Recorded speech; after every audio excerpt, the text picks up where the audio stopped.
আওয়ামী লীগের জীবনে এখন যে বিপর্যয়, ঠিক সেই বিপর্যয়ের মধ্যে যে সকল প্রচার এবং প্রোপাগান্ডা চলছে এবং যে ধরনের অবস্থা চলছে, অবস্থার দৃষ্টে মনে হয় যে একসময় বাংলাদেশে আওয়ামী লীগ নামক একটি রাজনৈতিক দল ছিল। এটা বোধহয় একটি প্রাগৈতিহাসিক ঘটনা। আপনারা তো জানেন যে ইতিহাসের আগের যে উপাখ্যান সেটাকে প্রাগৈতিহাসিক বলা হয়। অর্থাৎ যেদিন থেকে সভ্যতা শুরু হলো এবং যেদিন থেকে মানুষ যা কিছু ঘটেছে সেটা লিখে রাখা শুরু করল, তখন থেকে শুরু হয় ইতিহাস। আর ইতিহাসের আগে যে সকল ঘটনা ঘটেছে, কিন্তু আমরা সেগুলো জানি না, আন্দাজ করি, সেগুলোকে সাধারণত প্রাগৈতিহাসিক বলা হয়। যেমন ধরুন, মানুষ বন জঙ্গলে বাস করত। তো বন জঙ্গলে বাস করত, এটার কোনো ইতিহাস নেই, এটাকে বলা হয় প্রাগৈতিহাস। সেই ইতিহাসে আগের ঘটনা। তখন মানুষ সেই টারজানের মতো গাছে বাস করত, উলঙ্গ থাকত, পশুর সঙ্গে বন্ধুত্ব ছিল। পশু এবং মানুষের মধ্যে কি সম্পর্ক ছিল, বা নারী এবং পুরুষের মধ্যে কি ধরনের পাশবিক সম্পর্ক ছিল, তো এই জিনিসগুলো নিয়ে আমরা কল্পনা করি। এবং যখনই আমাদের ইতিহাসের সঙ্গে কোনো একটি ঘটনা মেলে না, সেই নির্মমতা, সেই অবাস্তবতা, সেই পাশবিকতা আমরা প্রকাশ করার জন্য আমরা সাধারণত প্রাগৈতিহাসিক শব্দটি ব্যবহার করি। তো এখন 2025 সনের জুলাই মাসের বাংলাদেশে আওয়ামী লীগ নামক যে শব্দটি, অবস্থা দৃষ্টি মনে হচ্ছে এই শব্দটি প্রাগৈতিহাসিক শব্দ। বাংলাদেশে আওয়ামী লীগের কোনো ইতিহাস নেই, আওয়ামী লীগ নামে কোনো একটি ঘটনা নাই, আওয়ামী লীগের কোনো লিখিত ইতিহাস নাই, সফলতা নেই, কিচ্ছু নেই। এক। 2 নম্বর হলো যে একসময় কি বাংলাদেশে কি আওয়ামী লীগ করতেন? অবস্থার দৃষ্টি মনে হচ্ছে না। যদি কাউকে বলা হয় ওই লোকটা আওয়ামী লীগ, মুহূর্তের মধ্যে তার কিডনিতে সমস্যা দেখা দেয়। যদি বলা হয় ওর বাবা আওয়ামী লীগ করতো, সঙ্গে সঙ্গে সে তার পিতৃ পরিচয় ভুলে যাওয়ার চেষ্টা করে। তারপরে যদি বলা হয় ওই একটা আওয়ামী লীগ যায়, এই কথাটা শোনার সঙ্গে সঙ্গে যে লোক আওয়ামী লীগ করতো সে সঙ্গে সঙ্গে একটা দৌড় মারে, একবারও পিছনের দিকে তাকায় না, এই শব্দটা কে করবে। এবং এগুলো এরকম একটা সামাজিক আতঙ্ক তৈরি করে ফেলেছে যে যখনই কোনো শব্দ তৈরি হয়, আওয়ামী লীগ, ছাত্রলীগ, যুবলীগ, সঙ্গে সঙ্গে সেখানে আতঙ্ক তৈরি হয়ে যায়, সেখানে সভ্যতার চাকা ঘুরে যায়, সেখানে বিচারের সমস্ত রাস্তা বন্ধ হয়ে যায় এবং সেখানে প্রাগৈতিহাসিক ইতিহাস তৈরি হয়ে যায়, যা ইচ্ছে তাই করা যায়। কোনো একটা লোককে, কোনো একটা পরিবারকে যদি আওয়ামী লীগ আখ্যা দেয়া যায়, তার মিল, ফ্যাক্টরি, কল কারখানা, তার স্ত্রী পুত্র কন্যা সব কিছু গনিমতের মাল হয়ে যায়। আপনি তার রান্না করা খাবার খেয়ে আসতে পারবেন, তার ফ্রিজের যত কিছু আছে নিয়ে আসতে পারবেন, তার লকারে যা কিছু আছে তছনছ করতে পারবেন, তার স্ত্রীর গায়ে হাত দিতে পারবেন, তার স্ত্রীকে ভোগ করতে পারবেন, সুন্দরী কন্যা থাকলে যা ইচ্ছে তাই করতে পারবেন। তো এইরকম যে একটা ইতিহাস, সেই ইতিহাস তো সভ্যতার ইতিহাস নয়, সেই ইতিহাস সভ্যতা পূর্ব ইতিহাস, যেটিকে বলা হয় প্রাগৈতিহাসিক ঘটনা। সেদিক থেকে আওয়ামী লীগ এখন একটি প্রাগৈতিহাসিক উপাখ্যান। সারা বাংলাদেশে যারা এখন আওয়ামী বিরোধী প্রচারণা করছে তারা কোথাও আওয়ামী লীগ দেখতে পাচ্ছে না, তারা আওয়ামী ভূত দেখতে পাচ্ছে। কোথায় দেখতে পাচ্ছে? ক্যান্টনমেন্টে, পুলিশে ভূত দেখতে পাচ্ছে, প্রশাসনে, এবং যেখানে লোভনীয় কিছু আছে, মাল, টাকা পয়সা, ধনসম্পদ, জায়গা জমি জিরেত, যেগুলো স্বাভাবিক নিয়মে হাসিল করা সম্ভব নয়। হয়তো দেখা গেল সুন্দর একটা জমির মালিক জামাত করে, কিন্তু এখন ওই যে তার জমিটা যে দখল করতে হবে, এই জন্য বলা হবে ও জামাত করে না, ও আওয়ামী লীগ করে। এই জন্য ওই জায়গা দখল করার জন্য তাকে একটা আওয়ামী ট্যাগ বসাতে হবে। এবং এইভাবে প্রায় সব ক্ষেত্রেই প্রাগৈতিহাসিক ইতিহাস তৈরি করা হচ্ছে, এবং যেখানে আওয়ামী লীগ রয়েছে, আওয়ামী লীগের নাম রয়েছে, সেখানে একটা করে কফিন তৈরি করা হচ্ছে। কফিন তো বুঝেন আপনারা, সেটা হলো আমরা গ্রাম বাংলাতে যেটা হয়, সেটা হলো যে যখন একটা মানুষ মারা যায় তখন তাকে গোসল করানো হয়, দাফন করা হয়, মানে কাফন পরানো হয়, কাফনের কাপড় পরানো হয়। এরপর তাকে দাফন করা হয়, মানে কবরের মধ্যে রাখা হয়। এটাকে মানে আমরা দাফন কাফন বলি। এরপরে কবরে রাখার পরে এরপরে আমরা জিয়াফত করি। মানে সেই মৃত্যুর যে কষ্ট সেটা ভুলে যাওয়ার জন্য আমরা খানা-পিনার আয়োজন করি। পোলাও, কোরমা, রোস্ট। এখন আমরা আগে যেভাবে জিয়াফত হতো তাতে সাধারণত গরু বা মানে যাকে বলা হয় খাসির মাংস রান্না করা হতো, ডাল ভাত।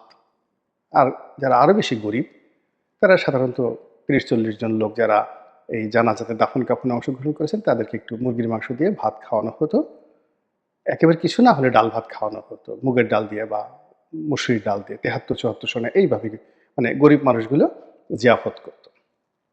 কিন্তু এখনকার জিয়াফত আবার ভিন্ন। এখন জিয়াফতে এত আয়োজন হয়, আপনি এটাকে জিয়াফত না এই বিয়ে বাড়ির উৎসব নাকি এটি সুন্নতে খাতনা আপনি বুঝতে পারবেন না। মানুষের হাতে এমন টাকা পয়সা এসে গেছে। তো যাই হোক এখন সেই যে আমি অনেক আগে একটা বই পড়েছিলাম হিরোডোটাসের। তো বই পড়ার পর আমার মনটা ভীষণ রকম খারাপ হয়ে গিয়েছিল। সেখানে আমি পড়েছিলাম যে অনেক সভ্য সমাজ ছিল ব্যাবিলনে, তারপরে সাইরেনিয়াতে। সাইরেনিয়া এবং সাইরেনিকা দুটো এলাকা। একটা হলো ভূমধ্যসাগরের এপারে আর একটা হলো ওপারে। প্রাচীন নাম এইগুলো। তারপরে প্রাচীন কতগুলো নাম ছিল লিডিয়া, তারপর ছিল মিডিয়া, তারপরে প্রাচীন আরো কত হ্যাসপোটাস। এই খুব বিখ্যাত বিখ্যাত আজকের যেভাবে ওয়াশিংটন, বেইজিং, সাংহাইয়ের নাম ওইরকম। তারপরে হেলিপটাস, এই নামগুলো ছিল প্রাচীন দুনিয়ার খুব বিখ্যাত বিখ্যাত নগরাষ্ট্র। তো এই সকল সভ্য জগতে যা হতো, অনেকগুলো জাতি সম্প্রদায় ছিল যাদের সন্তানেরা বাবা মা বৃদ্ধ হলে অপেক্ষা করতো কখন তারা মরবে। এরপর মরে যাওয়ার পর তাদের লাশ কেটে সুন্দর করে রান্না করে তারা খাওয়া দাওয়া করতো, ছেলে মেয়েরা এবং পাড়া প্রতিবেশীদেরকে নিয়ে আনন্দ উল্লাস করতো। তো এই লেখা হিরোডোটাসের এই লেখা পড়ার পরে আমার অনেক দিন মন খারাপ ছিল।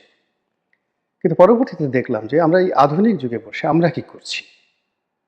একেবারে সবচেয়ে প্রিয় সন্তানটি মারা যাচ্ছে, মা মারা যাচ্ছে, বাবা মারা যাচ্ছে, তাকে কবরে রেখে আমরা চল্লিশা করছি, কত কিছু করছি, পোলাও খাচ্ছি, কোরমা খাচ্ছি, হাসাহাসি করে কথাবার্তা বলছি। তো খুব বেশি পরিবর্তন কি না। তো এইরকম মানে মানুষের যে অমানবিক আচরণ, চালচলন, দৃষ্টিভঙ্গি, এটা পরিবর্তন হয়নি।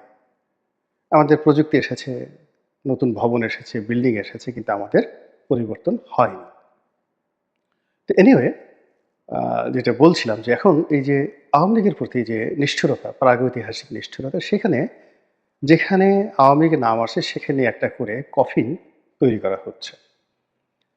তো যেটা বলছিলাম যে গ্রাম বাংলাতে যে কফিন হয় সেই কফিনটা সাধারণত একটা খাটিয়া এবং সেখানে ওপেন ওই লাশ গোসল-টোসল করিয়ে তারপরে সে কাফন পরিয়ে তারপরে শেষে লোকজনের সামনে রাখা হয় জানাজার জন্য।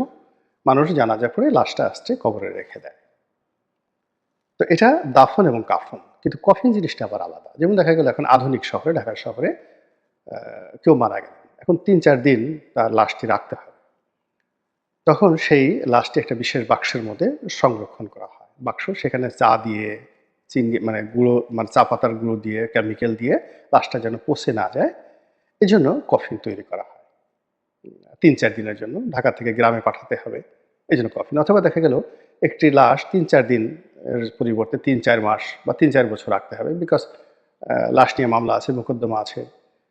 তারপরে লাশ ছেলেমেয়েরা বিদেশে আছে, তারা আসবে। এজন্য সেটা সুন্দর করে কফিন করে তারপরে আবার এই লাশ ফ্রিজিং করার জন্য, রেফ্রিজারেট করার জন্য বিভিন্ন হাসপাতাল আছে, সেখানে রাখা হয়। তো এই যে কফিন, তো কফিন শব্দটা আমাদের আধুনিক সমাজের অপরিহার্য। তো এইভাবে মানে আওয়ামী লীগের যে লাশ, সেই লাশটা সঙ্গে সঙ্গে দাফন না, এটাকে সংরক্ষণ করার জন্য, মানুষজনকে দেখানোর জন্য, ভয় সৃষ্টি করার জন্য, উদাহরণ সৃষ্টি করার জন্য কফিন তৈরি করা হচ্ছে, দৃশ্যমান তৈরি করা হচ্ছে, প্রকাশ্য, যেটাকে আমরা মোবোক্রেসি বলা হয়। অর্থাৎ আওয়ামী লীগের নাম শোনা মাত্র সেখানে এই যে আমি যে লাশ শব্দটি ব্যবহার করছি, কফিন শব্দটি ব্যবহার করছি, এটা প্রথমেই বলে নিই যে এটা একটা আপেক্ষিক শব্দ। মানে আওয়ামী লীগকে কেন্দ্র করে যে সন্ত্রাসগুলো করা হচ্ছে সেটা এতটা দৃশ্যমান, এতটা পাবলিক এবং এতটা যাকে বলা হয় নির্মম এবং নিষ্ঠুর, যেটা দেখে যেন মানুষ শিক্ষা গ্রহণ করতে পারে এবং আওয়ামী লীগের নাম যেন দ্বিতীয়বার তার উচ্চারণ না করে। এই ভয় তৈরি করার জন্য যে পরিবেশ সৃষ্টি করা হয়, এটাকে আমি রূপক অর্থে কফিন বলছি। গেল এক। দ্বিতীয়ত হলো যে যখন আপনি একটা কোনো কফিন বা একটা জিনিসের একটা সমাধি ইতি টানাবেন, ইতি টানবেন, তো সেটাকে তো আপনাকে কবর দিতে হবে, মানে দাফন কাফন করতে হবে। তো আওয়ামী লীগকেও তো আপনি যদি একেবারে শেষ করে দেন, তো তার যেন অস্তিত্ব না থাকে, তাকে তো মাটিতে পুঁতে ফেলতে হবে, কফিন দিতে হবে এবং সেখান থেকে যেন আসে উত্থিত না হয়। তো আওয়ামী লীগের সেই যে কফিনটি, সেই কফিনটি দাফন করে সেটাকে অস্তিত্ববিহীন করার যে চিরাচরিত যে ইতিহাস, সেই ইতিহাস যদি আধুনিক হতে হয় তাহলে সেটা আদর্শিক।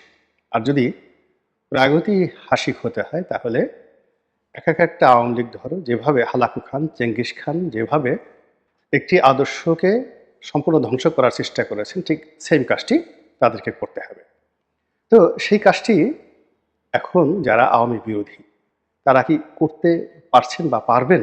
এটি হলো প্রশ্ন, প্রথম প্রশ্ন। দ্বিতীয় প্রশ্ন হলো যে আওয়ামী লীগ নামক যে দলটি রয়েছে, সেটার যে আদর্শ, সেটার যে চিন্তা, সেটার যে অস্তিত্ব, সেটি আগামীতে কি এইভাবে সমাহিত থাকবে? নাকি ওই যে গল্পে যেটা ফিনিক্স পাখির গল্প রয়েছে, সেই ফিনিক্স পাখির গল্পের মতো তারা আবার নতুন করে জাগরিত হবে? এখানে আপনি যদি প্রাগৈতিহাসিক ইতিহাস ধরেন এবং আপনি যদি মনে করেন বর্তমান সভ্যতা প্রাগৈতিহাসিক নিয়ম অনুযায়ী চলবে, তাহলে আওয়ামী লীগের ফিরে আসার সম্ভাবনা নেই। কিন্তু আপনি যদি ইতিহাসের কথা চিন্তা করেন, সভ্যতার কথা চিন্তা করেন, কৃষ্টি এবং কালচারের কথা চিন্তা করেন, তাহলে আওয়ামী লীগ একটা আদর্শ, একটা ধারণা, একটা চিন্তা এবং একটা চেতনা, একটা ভ্যালুস, একটা মূল্যবোধ, এবং এটি সিনা থেকে সিনা, মস্তিষ্ক থেকে মস্তিষ্ক, জিন থেকে জিনে এটি প্রবাহিত হতে থাকে।